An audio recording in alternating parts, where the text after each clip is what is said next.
आइए दोस्तों, आपका जो है सॉल्यूशन अपन करते हैं। आपका जो है बेसिकली मैकेनिकल इंजीनियरिंग का है। क्वेश्चन रीड करते हैं। फर्स्ट क्वेश्चन है हमारा, कंसीडर द फॉलोइंग स्टेटमेंट। क्या है भैया statement? First one, viscosity of liquid increases with increase in temperature, viscosity of gas decreases with increase in temperature. In liquids, cohesive forces predominate the molecular momentum transfer. And fourth point है आपका, in gases cohesive forces are small and molecular momentum transfer predominates. ठीक है। सो here आपसे पूछा हुआ है which of the above statement are correct. Statement number 1 and 2, statement number 2 and 3, statement number 3 and 4, and statement number 1 2 3 4, all of the above are correct. देखिए simple सा phenomena है। अगर आपने बेसिक क्लास की होगी तो अगर हम यहाँ पे इंक्रीज क्या कर रहे हैं, टेम्परेचर इंक्रीज कर रहे हैं, तो उसके रिस्पेक्ट में किस में इफेक्ट देखना को है, विस्कोसिटी का। तो हेयर अपना कौन सा स्टेटमेंट जो है लॉयल होगा, गैस के रिस्पेक्ट में कि लिक्विड के रिस्पेक्ट में? तो भैया विस्कोसिटी जो है लिक्विड के लिए जो है हमेशा क्या होती है, डिक्रीज होती है। क्या होती है बाबू? डिक्रीज होती है सर जी। और यही केस हम कलर चेंज कर लेते हैं आप लोग की सुविधा के लिए, ये ग्रीन कर लेते हैं, ग्रीन पायलट कलर। अगर टेम्परेचर आप इंक्रीज करते जाते हो तो आपकी विस्कोसिटी क्या होती है बाबू? विस्कोसिटी क्या होती है सर जी? विस्कोसिटी आपकी इंक्रीज करती है। इंटरमोलिकुलर फोर्स जो है किस में कम होता है? आपके गैसेस में कम होता है। किस में कम होता है? गैसेस में। और ज़्यादा लिक्विड में तब ना पार्टिकल्स बाइंड करके रखते हैं। तो कौन सा ऑप्शन सही होगा? C as a Kolkata. C is the correct option for the number 1। Okay, चलिए नेक्स्ट क्वेश्चन देखते हैं स्क्रीन पे। हियर नंबर 2 क्वेश्चन बोल रहा है, a fluid in which shear stress is more than the yield value and shear stress is proportional to the rate of shear strain is known as alpha, beta, C, T. कौन सा option correct होगा बताइए? Non ideal plastic fluid, Newtonian fluid, non Newtonian fluid, ideal plastic fluid. बताइए, आगरा, बॉम्बे, कैलकाटा, दिल्ली, कौन सा option correct होगा? यहाँ पे वैल्यू क्या बोल रहा है? Shear stress. शियर स्ट्रेस को डायरेक्टली प्रोपोर्शनल किया हुआ है शियर स्ट्रेन के। ये तो बहुत ही आसान होना चाहिए दोस्तों। Shear stress is directly proportional to what? Shear strain. Shear strain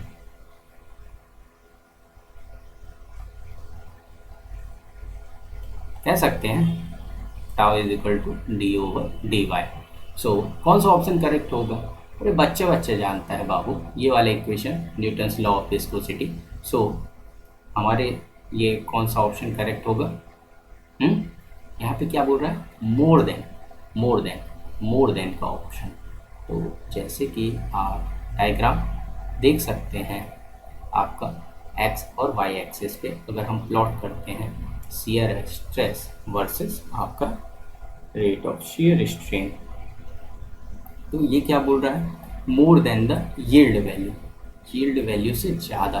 तो यहाँ पे पेन चेंज कर लेते हैं आपकी सुविधा के अनुसार।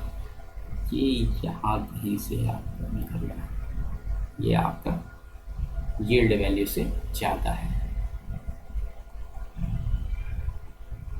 सो कौन सा होगा ये आपका?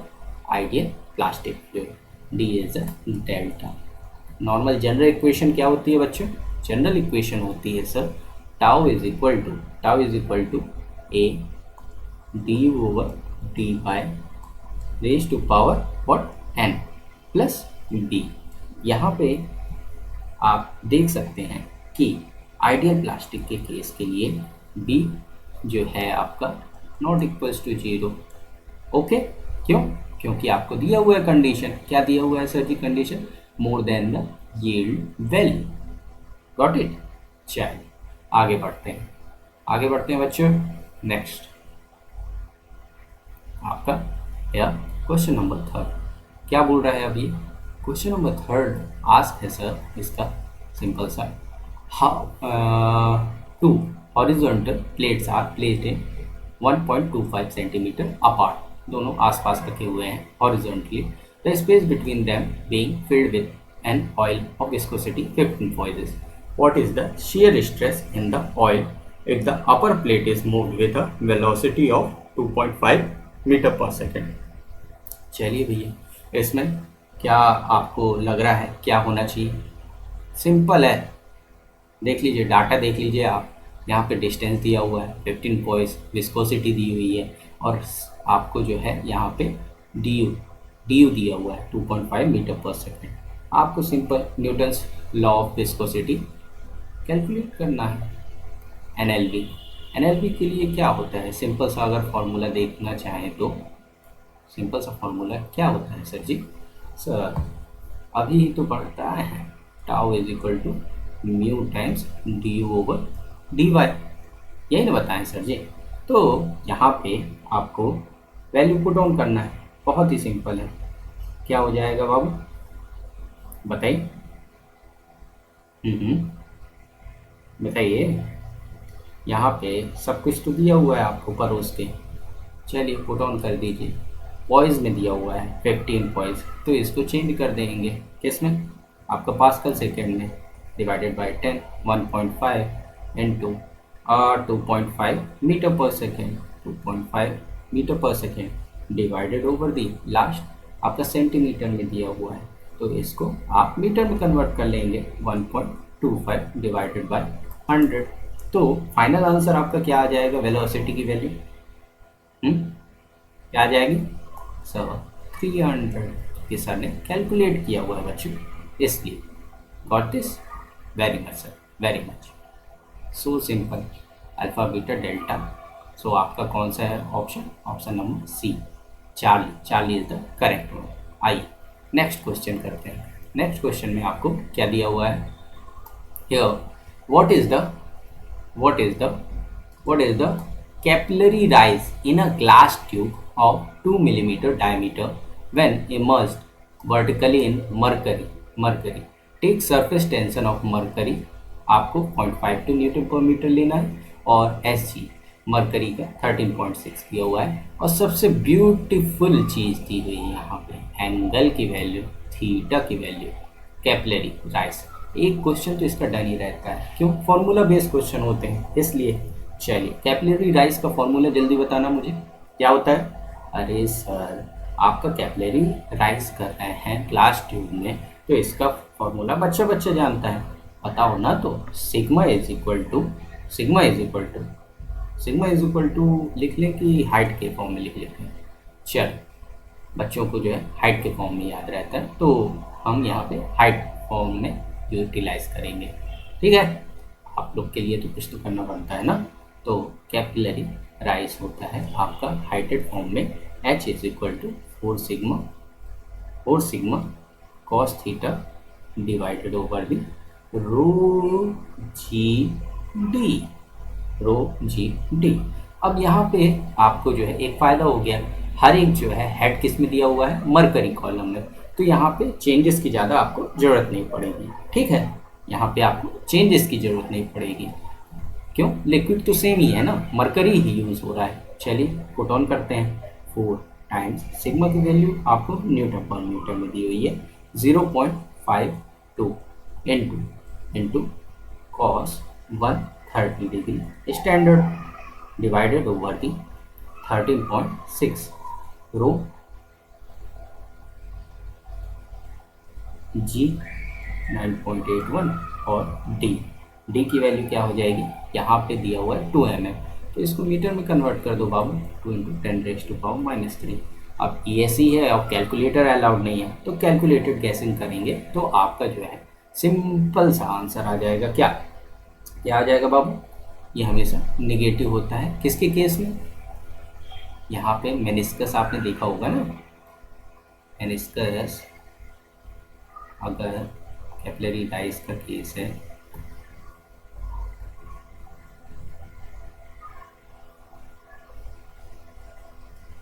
अगर कैपिलरी राइज का केस है, तो मरकरी के केस में क्या होता है बाबू? मरकरी क्या करती है आपकी? हमेशा फॉल करती है, मरकरी सर जी आपका हमेशा फॉल करती है।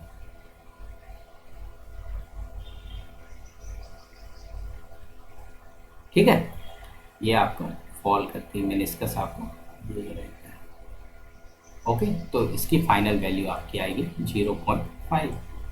टाइम रहता है इन्हीं सब क्वेश्चंस के लिए ना बाबू, टाइम रहता है इन्हीं सब क्वेश्चंस के लिए। ठीक है, आपको कैलकुलेशन इजी करना होगा। ठीक है, ठीक है। यहाँ पे एक ही क्रक्स था आपका कि कॉस 130 किसके केस में, एच जी के केस में, मरकरी के केस में आपको रिमेंबर होना चाहिए। वाटर 0 डिग्री वो तो नॉर्मली केस अपन यूटिलाइज करते हैं। आइए नेक्स्ट क्वेश्चन अपन फॉलो अप करते हैं। चलिए नेक्स्ट क्वेश्चन स्क्रीन पे आपको दिख ही रहा होगा। हेयर द हेयर क्वेश्चन क्या बोल रहा है आपको, consider the following statements, consider the following statements. One end of the piezometer is connected to the point where pressure is to be measured and other end is open to the atmosphere. अच्छा, inverted U-tube differential manometer is used to measure high pressure. U-tube differential manometer contains heavy liquid. वही आपको statement देखना है कौन सा सही है और कौन सा गलत है, कौन सा सही है और कौन सा गलत है। मेरे हिसाब से तो आपको स्टेटमेंट देख के ही पता चल जा रहा होगा कि लूप होल कहाँ है। बच्चों ये वाले स्टेटमेंट बेस्ड क्वेश्चन में ना आप हमेशा नेगेटिव वाला स्टेटमेंट देखा करिए, उसको हटाइए तो ऑप्शन आपका अपने आप क्लियरिटी आ जाएगा। अब देख लो मैक्सिमम जो है हम लोग मैनोमीटर जो हम लोग स्टडी करते हैं उसमें जो है अपन क्या मेज़र करते हैं, मेज़र क्या करते हैं, लो प्रेशर वाले मेज़र करते हैं। तो देख लेते हैं यहाँ पे हाई प्रेशर का एक जगह यूटिलाइजेशन। ये बताओ भैया इन्वर्टेड यू ट्यूब में आप जो है हाई प्रेशर मेज़र कर लोगे? कभी नहीं, कभी नहीं sir ji. Next U tube differential manometer contains heavy liquid, ठीक है यूट्यूब पे तो करते हैं। One end of the piezometer is connected to the point pressure is to be measured and other end is open to the atmosphere. Very much correct sir, very much correct। चलिए options में आते हैं, option में आते हैं। Option आपके क्या बोल रहे हैं, ऑप्शन आपके क्या बोल रहे हैं?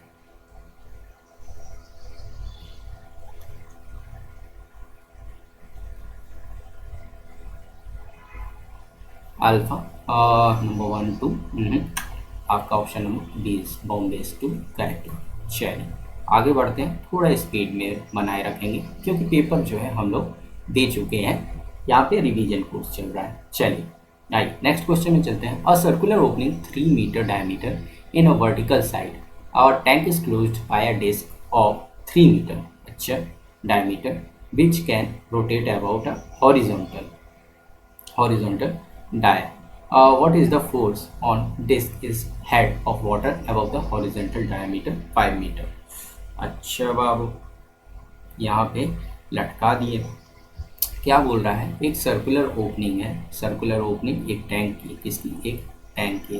रफ फिगर ड्रॉ कर लो यार, और क्या है, ये आपका टैंक है, लग रहा है थोड़ा थोड़ा लग रहा है, ठीक है एडजस्ट कर लेंगे हम।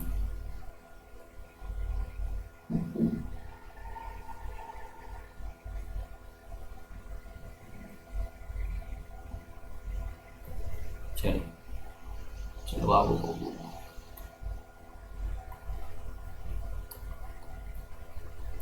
सर्कुलर टैंक दिया हुआ है, ठीक है।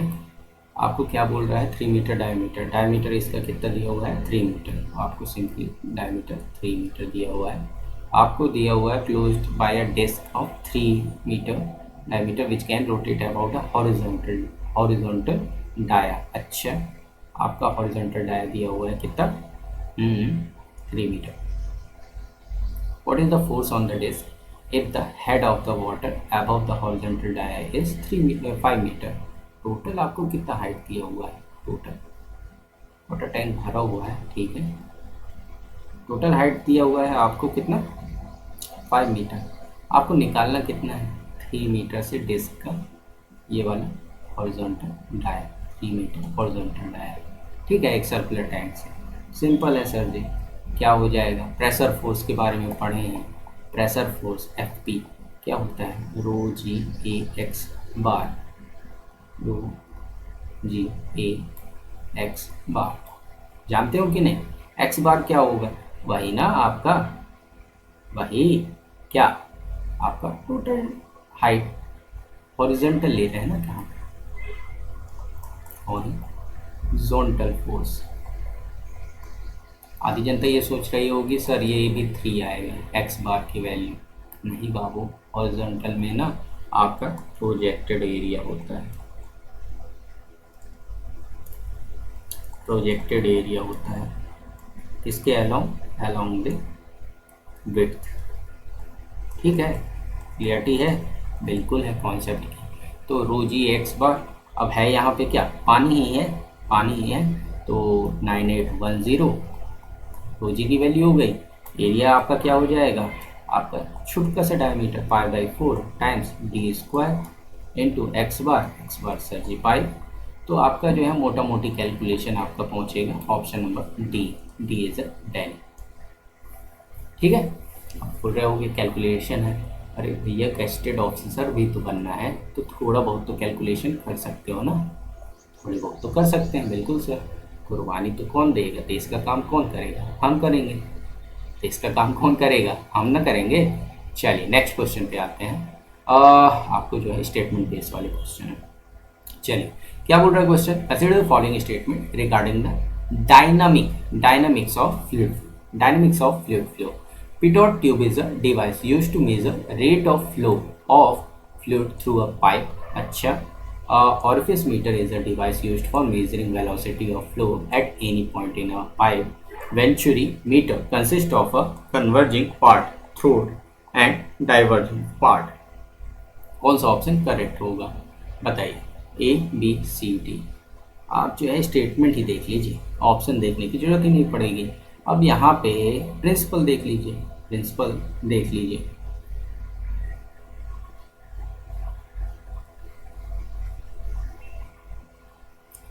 Pitot tube is a device used to measure rate of flow.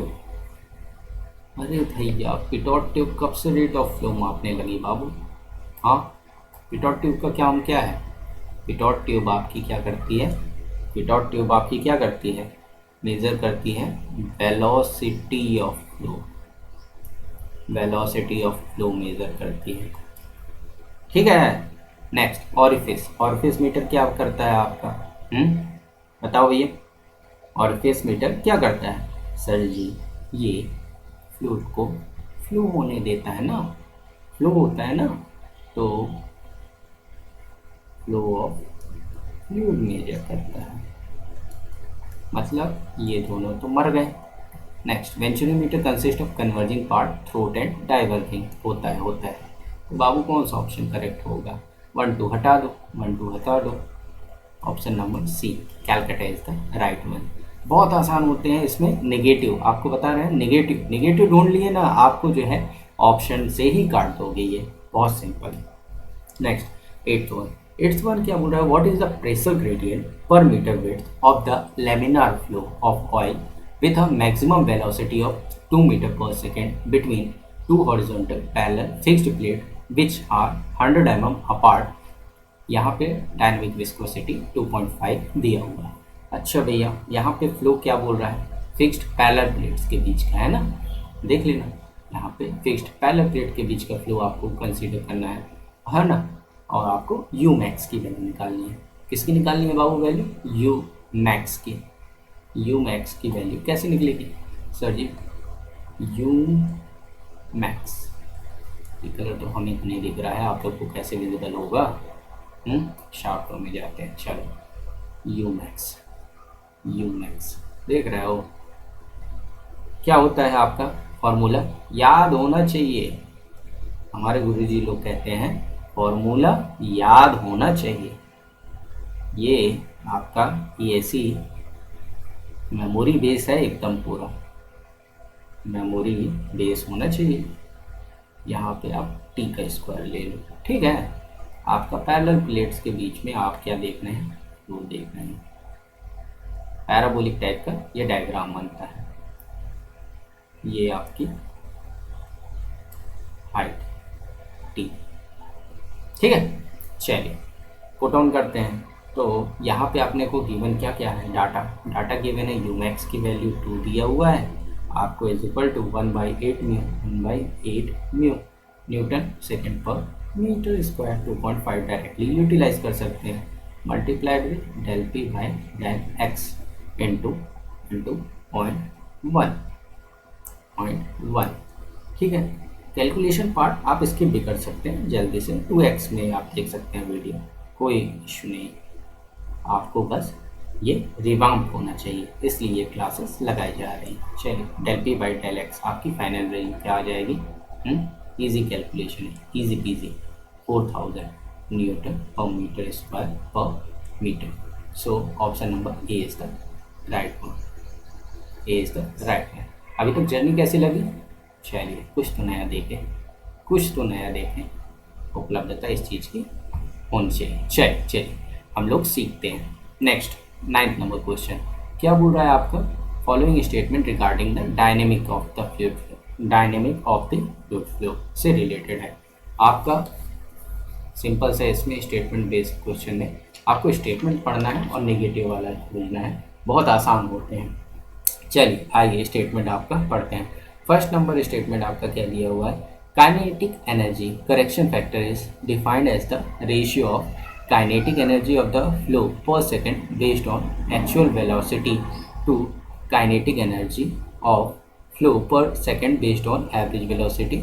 Kinetic energy correction factor is defined as the ratio of kinetic energy of the flow per second based on average velocity to kinetic energy of flow per second based on maximum velocity. Momentum correction factor is defined as the ratio of momentum of the flow per second based on the actual velocity of the momentum of the flow per second based on the average velocity. And next one statement, momentum correction factor is defined as the ratio of momentum of the flow per second based on average velocity of momentum of the flow per second based on the maximum velocity. तो इसका answer क्या होगा? इसका answer क्या होगा? तो simple सा है, अल्फा और बीटा का फॉर्मूला पूछा हुआ है आपसे, उन्हीं के सामने लिखे हुए हैं, alpha alpha as well as beta.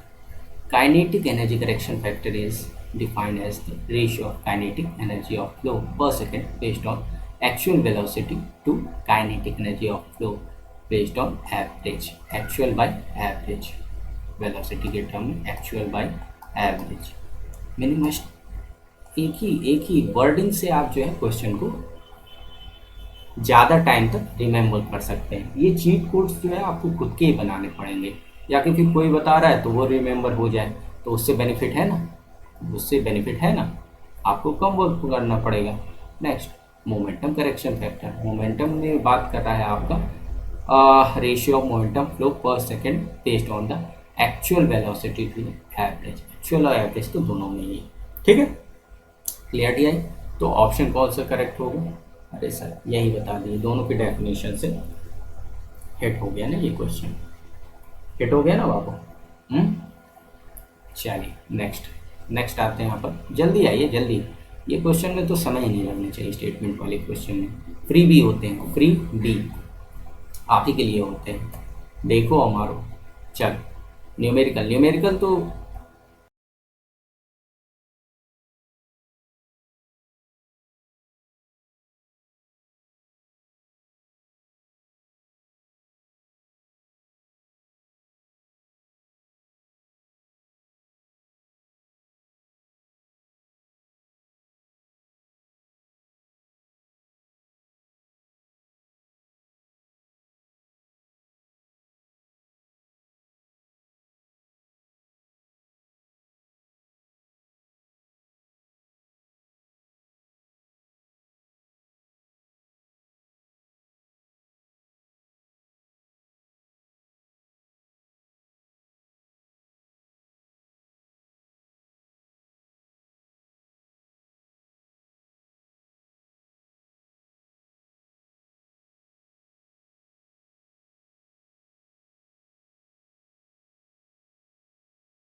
चलिए चलिए चलिए भाइयों, कुछ नहीं हुआ था, कंटिन्यू में रखते हैं, कंटिन्यू में रखते हैं। यहाँ पे क्वेश्चन नंबर 10 न्यूमेरिकल आ गया, न्यूमेरिकल आ गया। न्यूमेरिकल में बोला है an oil of a flowing through a pipe, pipe pipe flow mechanical है तो यार पाइप पाइप आप जो इंडस्ट्री में जाएंगे ना तो पाइप, टरबाइन, कंप्रेशर, पंप, इसी में एकदम आप जो है बिजी रह जाएंगे। क्यों? मैकेनिकल ब्रांच है तो यही सब जो है आपको मूविंग है, आइदर आप फ्लूइड मूविंग करें। मैकेनिकल का मतलब क्या है? Who driven the world. Mechanical, mechanical का मतलब है who driven the world, who driven the world. Tagline याद रखना बच्चों, आगे तक काम आएगी। चलिए, आपको दिया हुआ क्वेश्चन है oil is a flowing through a pipe, diameter 300 millimetre, velocity 5 metre per second, what is the head loss to maintain the flow for a length 1000 metre, take coefficient of friction 0.005। चलिए यहाँ पे क्या होगा आपका, क्या होगा? क्या होगा आपका? कोफिशिएंट ऑफ फ्रिक्शन दिया हुआ है, कोफिशिएंट, तो एफ की वैल्यू यहाँ पे हो जाएगी 4f डैश। डार्सी याद कर लिया, डार्सी क्या होता है? Darcy, Darcy major loss, H है friction head, 4 times F dash L B square upon 2g D. Darcy याद कर लेंगे, सिद्ध हो जाएगा ये वाला क्वेश्चन। ठीक है, 4 टाइम्स एफ डैश की वैल्यू दिख रही है 0.005, okay, multiplied with 1000 into 5, velocity दी हुई ना 5 metre per second, okay, 1000 metre length दी हुई है, 2g/d, 2 टाइम्स g की वैल्यू यहाँ पे 9.81 ले लीजिए आप, सिंपल है। और d की वैल्यू क्या हो जाएगी यहाँ पे? 0.3 डाया इन अ मीटर। सिंपल से कैलकुलेशन आ जाएगी, यहाँ पे वैल्यू 84.9 मीटर। अप्रॉक्सीमेट कैलकुलेशन करेंगे, डेफिनेटली आपका आंसर आ जाएगा, इतना बड़ी बात नहीं है। ठीक है, हमको क्या है, कैलकुलेशन देके घबराना नहीं है। ये एक लाइन का ये फॉर्मूला आपको जब फुल मार्क्स दे के जा रहा है, फुल मार्क्स दे के जा रहा है सिर्फ एक फॉर्मूला से, तो तैयार करना चाहिए कि नहीं करना चाहिए? आप ये बताओ, दिल पे हाथ रख के बताओ, ये क्वेश्चन करना चाहिए कि नहीं करना चाहिए? हाँ, यहाँ पे आपके सिर्फ एक लाइन में ये क्वेश्चन गलत भी हो जाता अगर आप यहाँ पे 4f टेस्ट वैल्यू नहीं रखते, पुट ऑन नहीं करते तो। ठीक है, चलिए आगे अपना प्यार statement based question, statement based question क्या बोल रहा है? The apparent viscosity of a pseudoplastic fluid decreases with decrease in shear stress, shear rate, pardon. The apparent viscosity of a dilatant fluid increases with increase in the shear rate, okay, and being a plastic fluid requires a finite yield stress before beginning to the flow. क्या होगा इसका answer? A B C D, बताइए बताइए भाइयों बहन, बताइए। ए B C D, बताइए बताइए बताइए बताइए बताइए। यहाँ पे रॉन्ग वाला बोलना है, रॉन्ग वाला देख लेते हैं। यहाँ पे स्यूडो प्लास्टिक यूज हुआ है, डायलेटेंट यूज हुआ है और पिंगम प्लास्टिक यूज हुआ है। ठीक है, ठीक है, ये तीनों क्या अपन बना लेते हैं डायग्राम। ये वाला डायग्राम तो पढ़े होंगे बच्चे, तो नहीं पढ़े होंगे बाबू तो तुम मैकेनिकल इंजीनियर नहीं नहीं पढ़े तो अब हम क्या करें, पढ़ लो और क्या, जाके समय है अभी। ये डी बना ना आपका, इस तरह से बनता है कुछ डायग्राम। ठीक है, इस तरह से डायग्राम बनता है। चलो चलो चलो चलो चलो, काम ऑन बॉयज। तो भैया आपका जो है, आपका ऊपर वाला क्या होता है? Pseudo plastic. नोटेशन से डिनोट कर हम, ये वाला आपका स्यूडो प्लास्टिक होता है, ये वाला आपका दूसरा डायलेटेंट डी। ठीक है, ये आपका न्यूटोनियन, ये आपका न्यूटोनियन, ये आपका बिंगम प्लास्टिक। ठीक है, चलिए आपको यहाँ पे देखना है, आप सिंपल ग्राफ से कैलकुलेट कर सकते हैं। आपको पहला ही गलत नजर आएगा, apparent viscosity of a pseudoplastic fluid decreases. कहाँ decreases, कहाँ decreases हो रहा है? मर गया ना पहला ही ऑप्शन, आपको करेक्ट छापना है, करेक्ट। दूसरा नंबर, dilated fluid increases with increase in shear weight. यहाँ बढ़ेंगे तो आपका डायग्राम स्लोप देखिए, आप स्लोप से आराम से समझिए, स्लोप देखिए, उसी से क्लियरिटी आ जाएगी। बिंगम प्लास्टिक फ्लूइड से फाइनाइट यील्ड स्ट्रेस। हाँ भैया, ये फाइनाइट यील्ड स्ट्रेस चाहिए आपका, तो ये आपका 2 and 3 ऑटो करेक्ट है, नंबर ऑप्शन सी। ठीक है, स्टेटमेंट वाला जो है आपका किटी बैंक में डिपॉजिट होना चाहिए। ठीक है, विपिन सर ने कहा है डिपॉजिट होना मांगता है किटी बैंक में। चलिए नेक्स्ट पे आते हैं। यहाँ पे हमारा क्वेश्चन आ गया dimensional formula for bulk modulus K का क्या होता है? के का सिंपल सा बल्क मॉडुलस का formula hydrostatic stress upon volumetric strain. ठीक है, तो hydrostatic stress DP, volumetric strain del V by V होता है। इसकी कोई यूनिट नहीं होती, क्यों? क्योंकि ये स्ट्रेन है, स्ट्रेन की यूनिट लेस क्वांटिटी होती है, तो अल्टीमेटली प्रेशर की जो होती है वही आपकी किसकी, बल्क मॉडुलस की होती है ना दोस्तों। तो सिंपल सा फॉर्मूला है, क्या होता है? ml-1 t-2। बचपन में याद किए हुए थे, आज काम आ गया। बचपन में याद किए हुए थे, हमारे तो +1 था, आपके किस में था? +2 में या +1 में? देख लीजिएगा, डायमेंशनलेस क्वांटिटी वाला सिंपल सा है। तो प्रेशर का यहाँ पे बराबर होता है बल्क मॉडुलस के, ज़्यादा मेहनत नहीं करनी है। नेक्स्ट 30 नंबर, statement regarding to general convention in stress analysis. General convention stress analysis करना है का tensile stress is positive and compressive stress is negative. अच्छा, a pair of shear stress on parallel plane forming a clockwise couple is positive and pair with a counterclockwise couple is negative. Clockwise angle is taken as negative and counterclockwise couple is positive. भैया तीनों statement correct है, ऐसे लफू question मिलेंगे आपको। यहाँ पे movement की term में होता है, ये देखिए यहाँ पे shear stress की टर्मिनोलॉजी देखिए, इसका बहुत बढ़िया यूटिलाइजेशन यहाँ पे आपको देख सकता है। एक ही क्वेश्चन में दो अलग अलग सिनेरियो देखो। Tensile stress is positive and compressive is negative, बच्चे जानता है, बीएमई से स्टार्ट किया हुआ है। Pair of shear stress on parallel planes forming a clockwise couple is positive and a pair with a counterclockwise is negative. General statement type.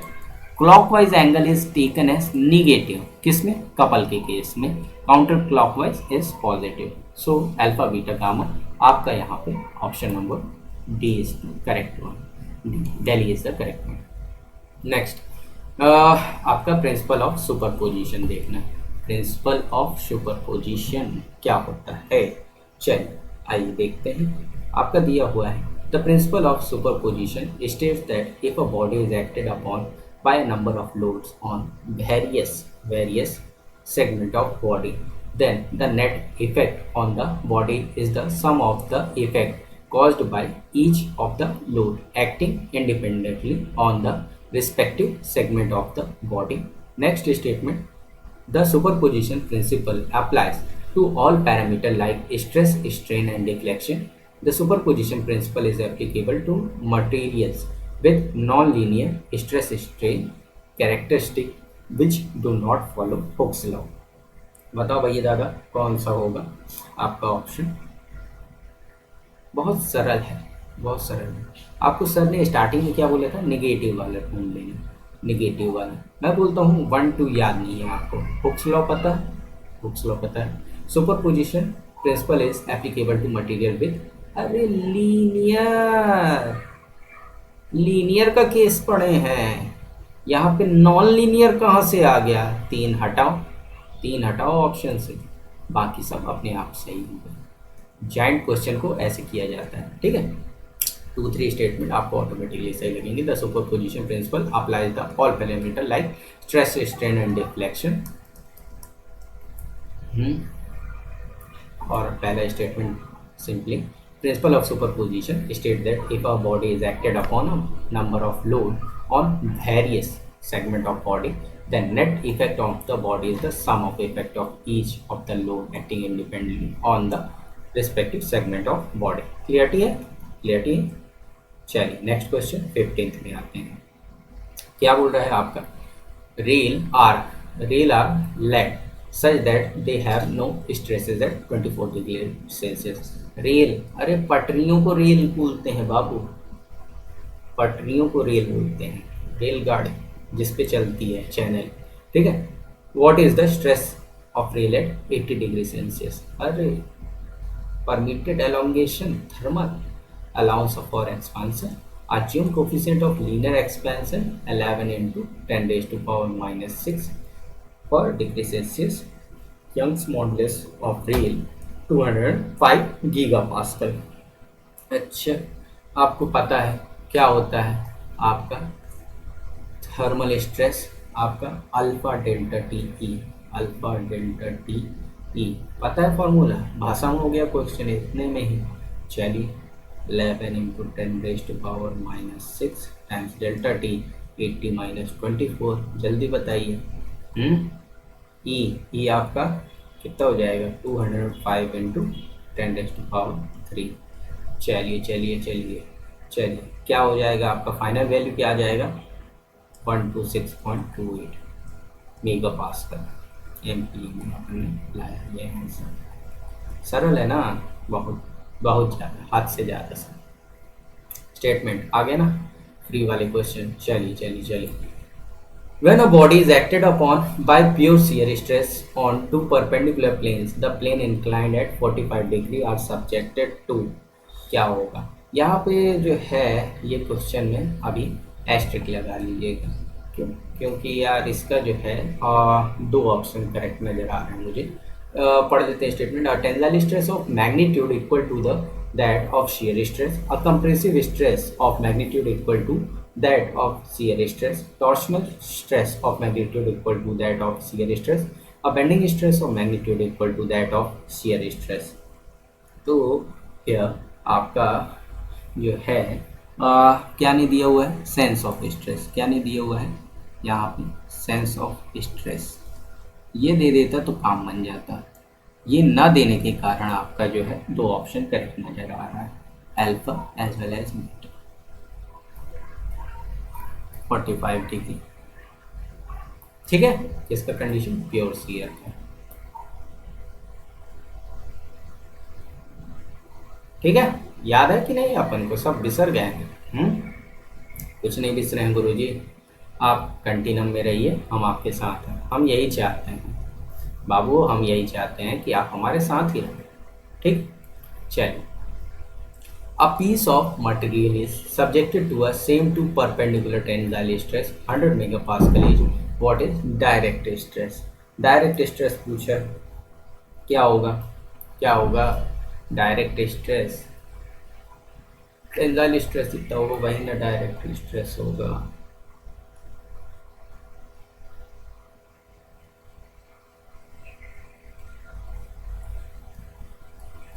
तो sigma D क्या हो जाएगा 100 मेगा पास्कल। यार ऐसे क्वेश्चन यार दिल दुखाते हैं, लेकिन आपकी किटी में स्कोर कार्ड बढ़ाते हैं, ठीक है।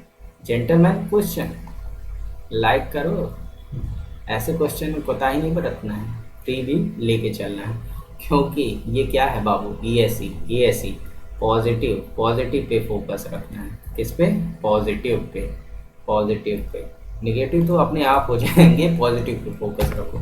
Strain energy per unit volume required to cause the material to rupture is called.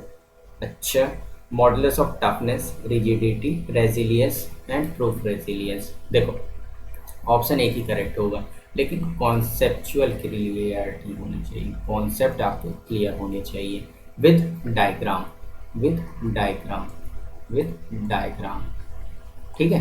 ये ऑप्शन जो है देखो सब नियर बाई के हैं, नियर बाई के हैं, एक ही जैसे लगते हैं, लेकिन स्ट्रेस स्ट्रेन डायग्राम में आप देखोगे आपको ये क्लियरिटी होगी ना, तभी ऐसे क्वेश्चन कर पाओगे। नहीं तो ना निगेटिव के चांसेस बहुत ज़्यादा रहते हैं बच्चों, इस चीज़ के निगेटिव के। बताओ ये आप क्वेश्चन अगर निगेटिव कराओगे तो किसको बुरा लगेगा? आपके मास्टर जी को बुरा लगेगा यार। हाँ लगेगा कि नहीं? लगने वाली बात ही है सर जी, लगने वाली बात ही कर दी है। तो इसका करेक्ट ऑप्शन क्या होगा? मेरी कृपा से ले लो, आपकी बात कर रहा है strain energy per unit volume.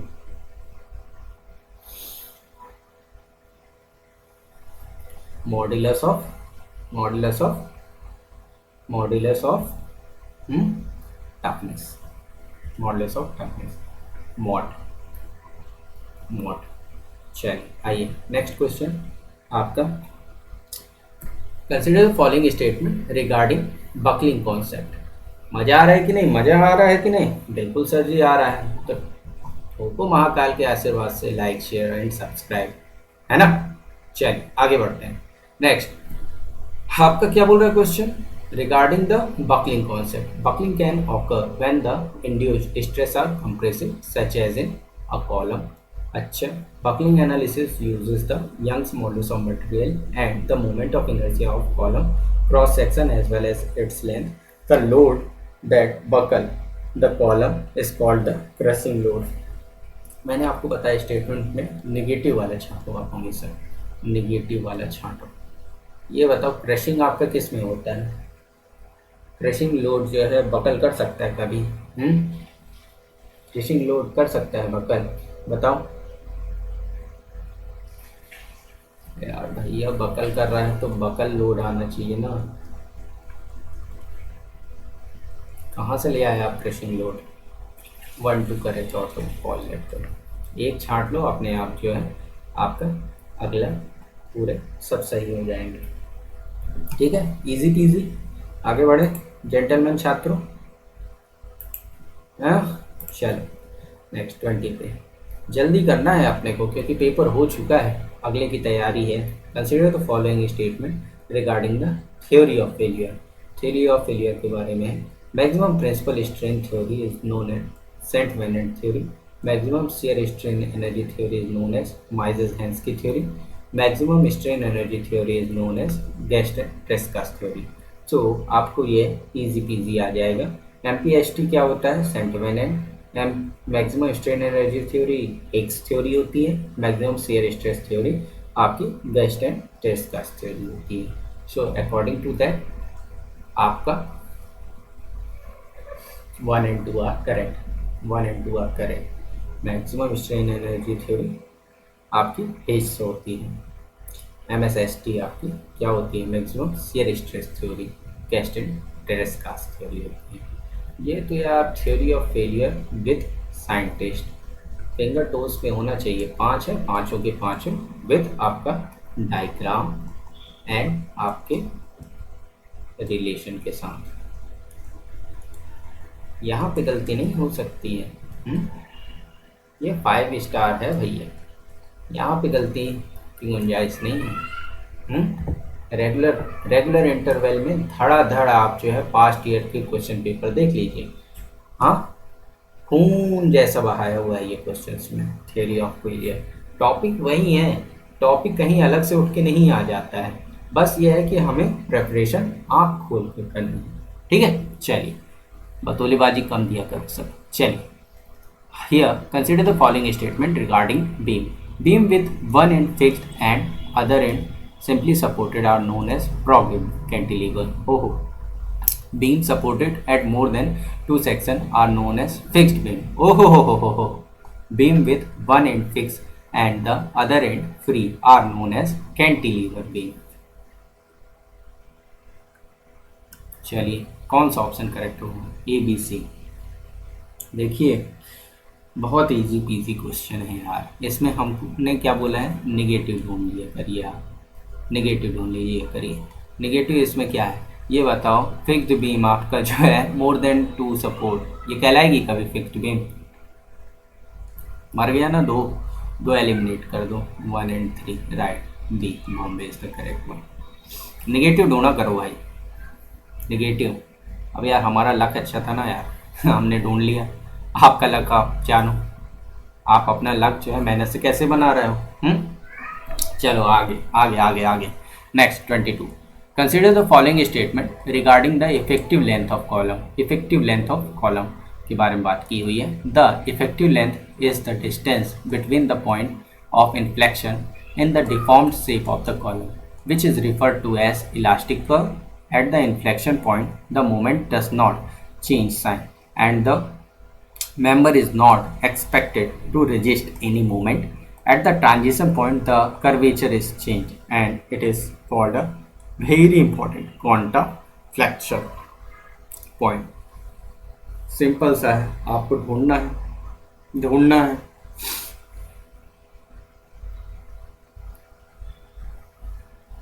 कौन सा ऑप्शन करेक्ट होगा?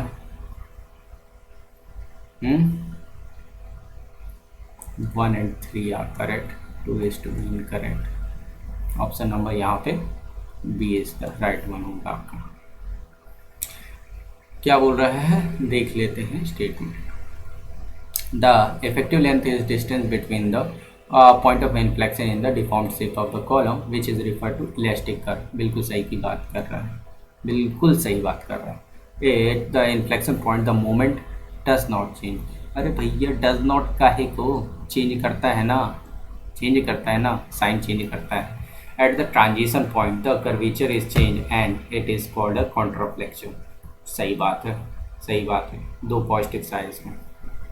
नेक्स्ट 23rd ऊपरी रह गया। चलिए आपका 23rd बोल रहा है विच ऑफ द फॉलोइंग के statement regarding the power transmitted through a circular shaft. The stress and the deform induced in the shaft can be calculated by relating power to torque. Okay, the power produced by motor is rated in terms of shaft horsepower at a specified rotational speed. Power is defined as the work done per unit time। बताइए कौन सा option correct होगा? A, B, C, D। जल्दी बताइए कौन सा option correct होगा। Simple है।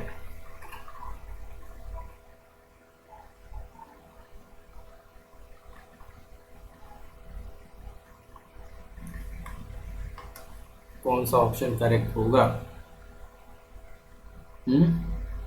Very very good question. क्यों? अरे यही तो लाइक करते हैं फ्री भी। अंधों का भी ये वाला सही हो जाता है क्योंकि all of the above the stress and the deformation induced in the shaft can be calculated relating power to the torque. The power produced by the motor related to terms of shaft horse power and specified rotational speed, and power is defined as the work done per unit time। बिल्कुल सही बात बोल रहे हैं, बिल्कुल सही बात बोल रहे हैं, इसलिए D is the right option. Next आपका when a body acted upon a pure shear stress on 2 perpendicular plane, the plane inclined at 135 degrees subjected to a tensile stress of same magnitude with no shear stress on these plane, a compressive stress of same magnitude with no shear stress on these plane, a torsional stress of same magnitude with no shear stress on these plane, a bending stress of same magnitude with no shear stress on these plane। कौन सा option correct होगा? आगरा, बॉम्बे, कैलकाटा, दिल्ली। बताइए बताइए मेरे वीरों कौन सा option correct होगा? करेक्ट एक ही होगा, option number C. Torsional stress of the same magnitude with no shear stress on this plane, 135 degree incline किया हुआ है। गॉचा। नेक्स्ट आपका MOR मोमेंट ऑफ रेजिस्टेंस क्या होता है? Ability to of material to regain its original shape और removal of the applied load. Moment of resistance पता है, अरे हो गया यार रिमाइंडर थोड़ा बहुत। Which of the following is the ability of material to regain its original shape on removal of applied load। ABCD बता दो अब, गलती हो गई ना मास्टर बाबू से।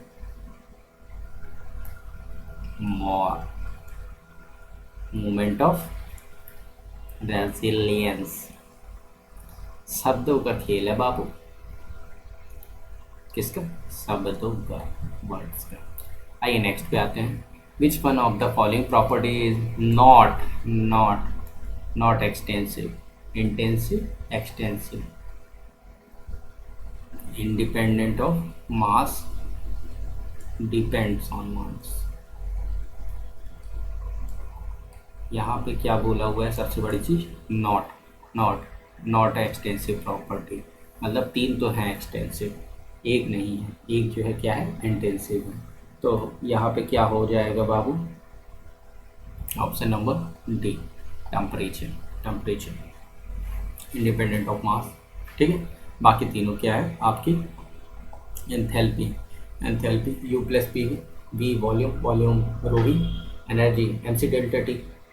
आपका एनर्जी किसी पोटेंशियल हो, काइनेटिक हो, किसी प्रकार की एनर्जी मास पे तो डिपेंड करती है, देखोगे आप। चल नेक्स्ट, अच्छा क्वेश्चन है आपका 27। क्या बोल रही है, क्या बोल रही है?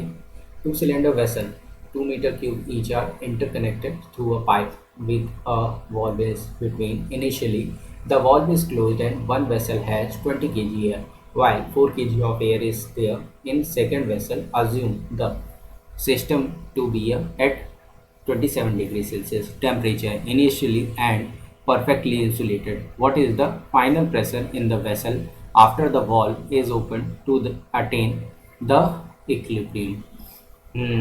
आंसर तो पता है, अब यूनिट्स का खेल है। 5166, अब देखो पॉइंट कहाँ पे आएगा। चलो आंसर तो पता है ना, इसलिए दिख रहा है। एसी का तो यही ब्यूटी है खास, एसी को ब्यूटी चाहिए।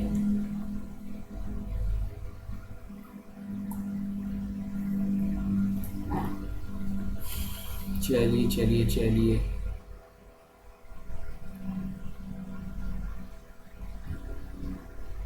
चलिए फीलिंग समझिए। ये दो है, इंसुलेशन है, इंसुलेशन बोल दिया हुआ है, कनेक्टेड है पाइपलाइन से। ठीक है, आपका एक का दिया हुआ है 20 kg मास और 27 डिग्री सेल्सियस टेम्परेचर, दूसरे का 4 kg और साथ में 27 डिग्री सेल्सियस टेम्परेचर। साथ में आपका क्या लगा के रखा हुआ है, क्या लगा के रखा हुआ है? Danger wall, wall, wall. ठीक है, चलो चलो चलो चलो, आपको पता है यहाँ पे कंडीशन किसकी? आइडियल गैस की, आइडियल गैस की। P V is equal to M R T, पता है कि नहीं? बिल्कुल बिल्कुल। चलो लगा लेते हैं वेज, वेज लगा लेते हैं। यहाँ पे आप जो है किस कंडीशन में निकालना है आपको? क्वेश्चन में आस्क इक्विलिब्रियम, तो मास आपका कंबाइंड हो जाएगा, मास आपका क्या हो जाएगा? कंबाइन हो जाएगा। 20 + 4, 20 + 4 क्या होता है भाई? बहुत बड़ी कैलकुलेशन दे दी गुरु जी ने। 20 + 4 24 मास की वैल्यू। ठीक है, तो पुट ऑन करेंगे यहाँ पे तो पी की वैल्यू निकल जाएगी R287, टेम्परेचर 300, 27 + 273 300 कैलोरी, और यहाँ पे भी 4। तो आपका फाइनल आंसर आ जाएगा 516.6 किलो पास्कल में। ठीक है, ठीक है, ठीक है, ठीक है, ठीक है। आपका वैसे तो जनरली आएगा 51600 न्यूटन पर मीटर स्क्वायर, लेकिन आपको यहाँ किलो पास्कल में चेंज कर देंगे यूनिट। गॉट इट सर जी? चलिए नेक्स्ट क्वेश्चन। अपन जो है मैक्सिमम अपना कितना है कंटिन्यूंसी में लेके चलेंगे 50। ठीक है, ज़्यादा लड़ाई नहीं है। Thermo electric thermometer works on the principle of Wheatstone bridge entropy Seebeck effect ohm meter। Thermoelectric principle thermometer का किसके आपका कार्यरत है।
कंटिन्यू चलते हैं यहाँ पर। Thermometer, thermo thermo thermo thermo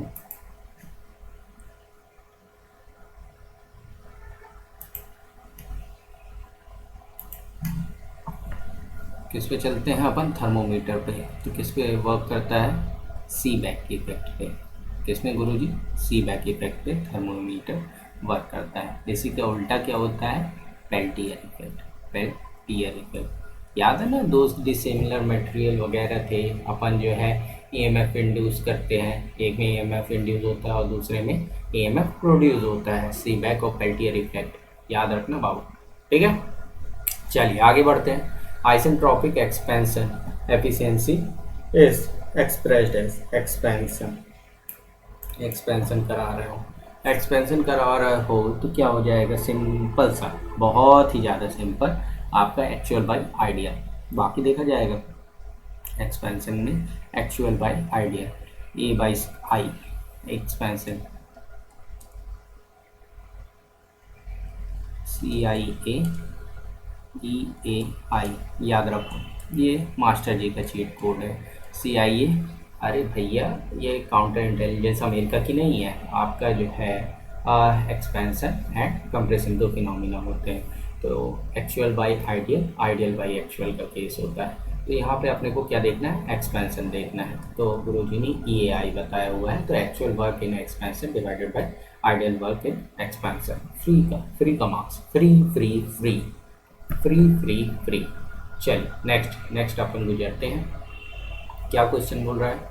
in the reheat cycle the principal advantage of reheat is to increase the quality of steam at turbine exhaust, turbine inlet, feed pump inlet और फीड पंप एग्जॉस्ट। बताओ भैया ज़्यादा क्या होगा? Quality of steam आपको कहाँ पे प्राप्त होता है? कहाँ पे प्राप्त होता है गुरुजी? ये आपको प्राप्त होता है टरबाइन एग्जॉस्ट पे, टरबाइन एग्जॉस्ट पे, ठीक है। रीहीट की बात कर रहे हैं अपन, किसकी? रीहीट के, रीहीट के किसमें?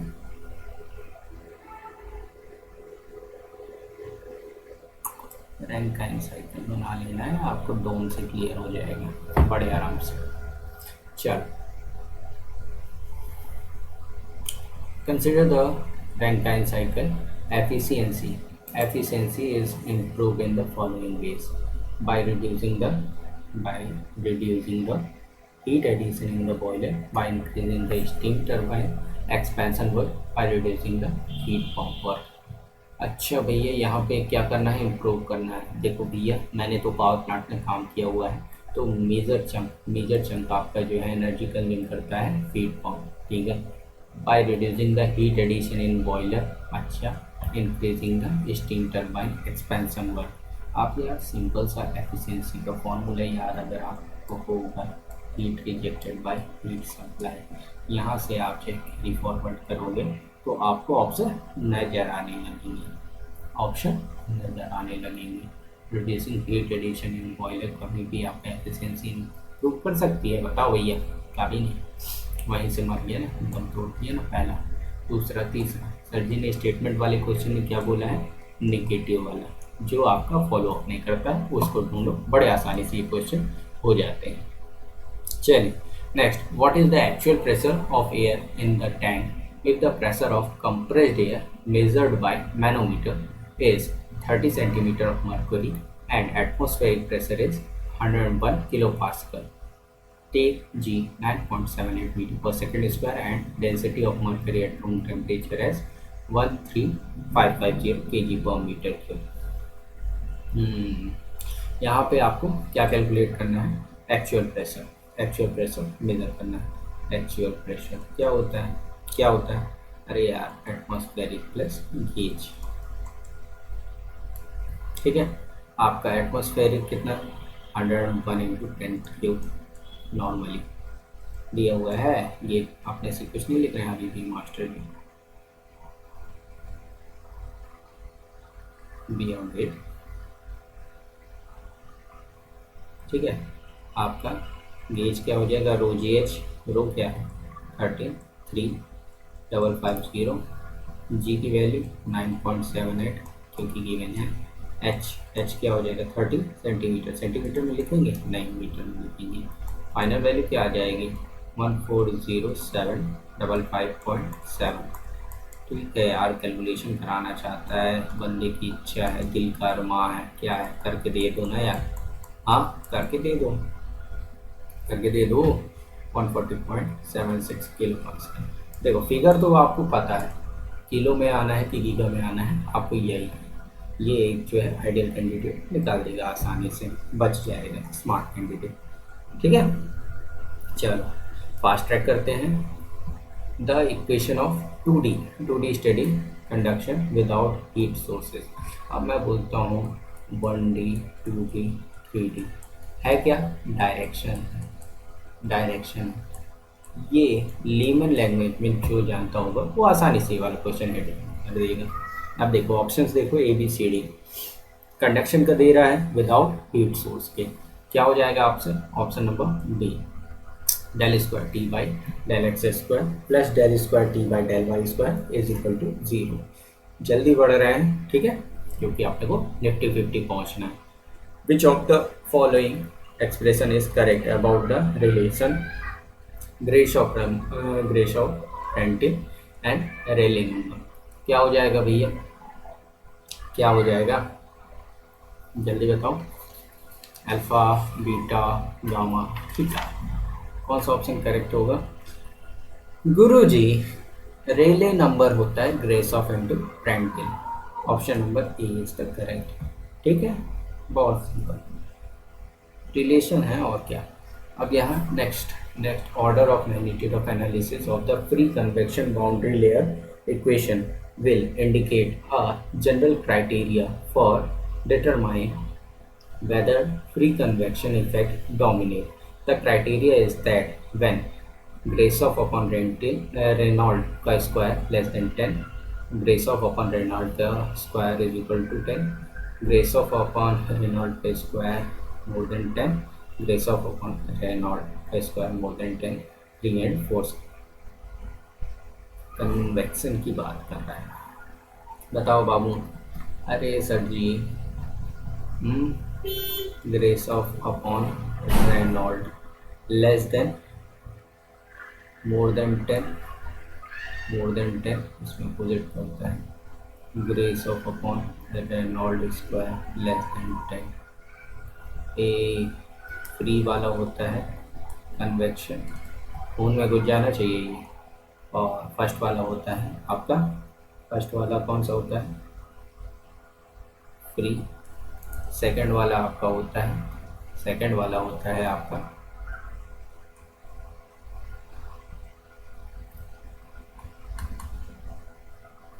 सेकंड वाला होता है बाबू क्या, फोर्स लेस देन 10 आपका force convection and more than 10 आपका फ्री कन्वेक्शन का केस। ठीक है, तो यहाँ पे कौन सा ऑप्शन करेक्ट होगा? Option number C, Calcutta. Race of upon Reynold का square more than 10, free convection is a primary importance. फटाफटी आगे बढ़ते हैं। Next, if the monochromatic emissivity of a body is independent of wavelength it is called transparent body, reflective body, black body, grey body. क्या होगा? Option number D is the correct. Grey body कहलाती है, grey body कहलाती है। Epsilon and that is equal to constant. Monochromatic emissivity of a body is independent, wavelength पे depend नहीं करता है, तो ग्रे बॉडी कहलाती है। किरचॉफ लॉ, यहाँ अब लेखक से क्या कहा जाए, मिस्टेक हो गया है। किरचॉफ लॉ के बारे में पूछा गया है, ऑप्शन दिए लिखोगे तो समझ में आएगा। Epsilon is equal to E upon E B, epsilon is equal to E B by E, epsilon मतलब emissivity is equal to infinite दिख रहा है, एप्सिलॉन इज इक्वल टू 1। और अपन क्या पढ़ते हैं किरचॉफ लॉ में, एब्सॉर्बिविटी जितना होता है उतना एमिसिविटी होता है। इधर तो यहाँ पे अल्फा होगा तो करेक्ट हो सकता है, नहीं तो कोई भी करेक्ट नहीं हो सकता है। तो ये लेखक का विचार, मुझे ये यहाँ पे जो है कैलकुलेटर समझ में आ रहा है। मिस प्रिंट समझ सकते हैं। अच्छा, रोमोहेड्रल का कंडीशन, तो भैया ये CTO मारता है उर्मिला को रोहित त्रिवेदी। ये एक बहुत अच्छा सा यूट्यूब में वीडियो पड़ा हुआ है, तो इसका जिंगल देख लेना आप लोग बच्चों, इसका जिंगल देख लेना। CTO मारता है उर्मिला को रोहित त्रिवेदी करके दिया हुआ है। बड़े आसानी से इसका आंसर आपको रोमोहेड्रल का प्राप्त हो जाएगा। क्या होता है यहाँ पे, alpha is equal to beta is equal to gamma but not is equal to 90 degree, does not equal to 90 degree. यहाँ पे तो 90 डिग्री के नॉट इक्वल वाला केस होता है ना। गुरु जी बोल कुछ और है, लगा कुछ और है, क्या बताएं, ये वाला केस होता है। ए नंबर ऑप्शन करेक्ट है किसके केस में, रोमोहेड्रल के केस में। चलिए नेक्स्ट क्वेश्चन पे आते हैं। नेक्स्ट क्वेश्चन क्या बोल रहा है देखते हैं। चलिए आते हैं नेक्स्ट क्वेश्चन पे। नेक्स्ट क्वेश्चन बोल रहा है, consider the following statement for the characteristic of ionic compounds. Ionic के बारे में, ionic compounds are generally crystalline in nature and rigid, they are generally non-conductor of electricity, they are insoluble in organic solvent but highly soluble in water। बताओ भैया कौन सा option correct होगा? Ionic compound की बात की गई है। अरे भैया बहुत कम ऐसे धान्य होते हैं जो रहमो करम ऐसा करते हैं। All of the option are correct. Ionic compound से related, ionic compound are generally crystalline in nature and rigid, they are generally non-conductor of electricity, ठीक है, insoluble in organic solvent but highly soluble in water। चलिए next last 11 questions on go through of your screen. चलिए I hope आपको मज़ा आ रहा होगा और बड़ी बड़ी सीरीज लेके आएंगे आपके लिए, क्योंकि हमें यहाँ पे सीखना है, पेपर से पहले तैयार होना है और ये जो है जल्दी से जल्दी आपको वीडियो के फॉर्म में प्राप्त हो। Consider the following statement for the characteristic of covalent compound. They can exist in all states of matter. They are generally electric insulator. They are insoluble in water but soluble in non-polar solvent such as benzene and alcohol etc। क्या हो जाएगा भैया बताओ? Statement वाला question है। कभी कभी ऐसे देखने को मिलते हैं। कोवेलेंट कंपाउंड के बारे में बोल रहा है, बहुत ईजी है। All of the above correct है, option number D. They can exist in all stages of matter, सही बात है। They are generally electric insulated, बहुत सही। Covalent compound. They are insoluble in water but soluble in non polar solvent such as benzene and alcohol, बहुत सही, बहुत भारी सही। नेक्स्ट आपका क्वेश्चन बोल रहा है, x ray are not deflected by electric और magnetic field, they are produce fluorescence in many substances, they are highly penetrating and destructive on living tissue on excessive exposure। बताना है इसके बारे में। स्टेटमेंट के बारे में। तो आप जैसा कि देख सकते हैं ऐसे क्वेश्चन में नेगेटिव छाटने के लिए कुछ नहीं बोला है, लेकिन यहाँ पे पूरे स्टेटमेंट करेक्ट है। एक्सरे जो है आपका नॉन रिफ्लेक्ट नहीं होता है, आपका ये इलेक्ट्रोमैग्नेटिक फील्ड से they produce fluorescence in many substances, सही बात है भैया। Next, they are highly penetrating and destructive और living tissue on excessive exposure. चलिए नेक्स्ट पे आते हैं। आपका दे रहा है question, consider consider consider the following statement. Application of x ray in scientific research की बात कर दी। To investigate the structure of crystalline solid, बहुत सही। To study complex organic compound by analysing there structure, अच्छा। To find the atomic number and energy level of identify the element. अरे body का x-ray कभी ना कभी करवाए होगे किसी का, अपना नहीं तो। मैं ये नहीं बोल रहा हूँ कि आपका जो है कहीं हड्डी हड्डी टूटी है, बट इसको जो है हर एक व्यक्ति रूबरू है उसके आसपास का वातावरण। तो नॉर्मल पॉइंट्स हैं जनरली ये जो है नॉर्मल पॉइंट्स हैं। कॉमन सेंस ही आपको ये वाले क्वेश्चन सही करा देता है। चलिए रिमेनिंग की ओर बढ़ते हैं। Consider the following statement. The influence of molybdenum element in steel imparts higher atmosphere imparts higher temperature strength, enhances resistance to creep, minimizes temperature brittleness। कौन सा ऑप्शन करेक्ट होगा? ए बी सी डी बताइए। Statement वाले question है, यहाँ पे कुछ गलत नज़र आ रहा है, किसके रिलेटेड? मोलिब्डेनम के रिलेटेड नहीं बाबू। Option number D is the correct one. Molybdenum तीनों चीज फॉलो कर रहा है। Alloying element tungsten based to steel के बारे में बताना है। 1841 अगर आप ये जानते होंगे टी बेस अलॉयज और एम बेस अलॉय, तो ये वाला आप जो है टी सीरीज एम सीरीज आराम से कर ले जाओगे। इसका सिंपल सा आंसर हो जाएगा आपका option number D, chromium tungsten vanadium molybdenum. आधे लड़कों को यही नहीं पता होता है कि टंगस्टन का साइन डब्ल्यू होता है, टी ढूंढते रहते हैं बेचारे।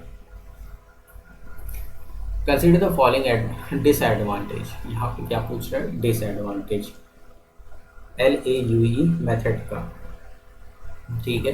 वेरियस रिफ्लेक्शन में make the appearance of the photograph complicated due to wide range of wavelength. There is a overlapping of the diffraction images. There is a variation of incident X-ray beam due to the large range of wavelength. कौन सा option correct होगा? A B C D बताइए। अरे यार LAUE method जो है आपका calculating method है, किस चीज़ की? डिफ्रैक्शन की।